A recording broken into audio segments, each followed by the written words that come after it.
ఈ ఏడాది ఆరంభంలో చేపట్టిన ప్రయోగం భారత అంతరిక్ష పరిశోధనా సంస్థ ఇస్రోకు నిరాశను మిగిల్చింది. శ్రీహరికోటలోని సతీష్ ధావన్ స్పేస్ సెంటర్ నుంచి ప్రయోగించిన పిఎస్ఎల్వి C-62 రాకెట్ మిషన్ విఫలం కావడంతో భారీ నష్టం వాటిల్లింది. నష్టం అంచనా 1000 కోట్ల రూపాయలు ఉంటుందని అంచనా. భారీ శాటిలైట్ అన్వేష EOS-N1 మరో 15 చిన్న ఉపగ్రహాలతో నింగిలోకి దూసుకువెళ్లిన పిఎస్ఎల్వి C-62 మూడో దశలో సమస్య ఏర్పడటంతో విఫలమైంది. అన్వేషతో సహా 15 ఇతర చిన్న ఉపగ్రహాలు నాశనమయ్యాయి. 64వ పిఎస్ఎల్వి మిషన్ ఫెయిల్యూర్ కావడంతో శాస్త్రవేత్తలు షాక్ అయ్యారు. పిఎస్ఎల్వి రాకెట్కు వరుసగా రెండో ఫెయిల్యూర్ ఇది. గత ఏడాది మే 18న పిఎస్ఎల్వి C-61 మిషన్ కూడా మూడో దశలోనే సమస్యతో విఫలమైంది.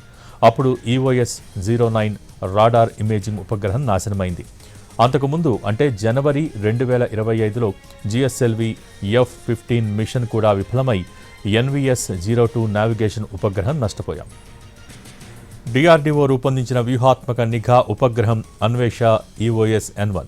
ఇది hyper spectral earth observation satellite. భూమి పరిశీలన, వ్యవసాయం, వనరుల నిర్వహణ వంటి అంశాల్లో ఉపయోగపడుతుందని ఆశించారు. అలాగే 15 చిన్న ఉపగ్రహాల్లో కీలకమైనవి ఉన్నాయి. ఇందులో orbit aid, take me to space వంటి స్టార్టప్లకు చెందిన ఉపగ్రహాలున్నాయి.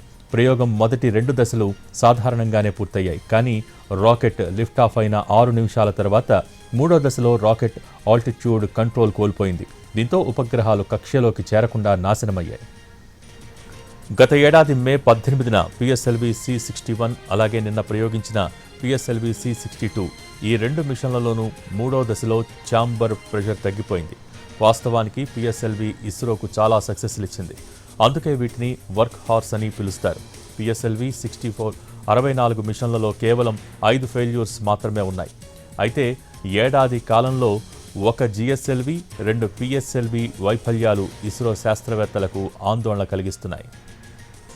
గత ఏడాది పిఎస్ఎల్వి C-61 వైఫల్యంతో EOS-09 నష్టం 850 కోట్లుగా అంచనా వేశారు. పిఎస్ఎల్వి C-62లో EOS-N1 వ్యూహాత్మక ఉపగ్రహం, 15 ఇతర పేలోడ్లు, రాకెట్ ఖర్చు కలిపి నష్టం 1000 కోట్లకు పైగా ఉంటుందని నిపుణులు అంచనా వేస్తున్నారు.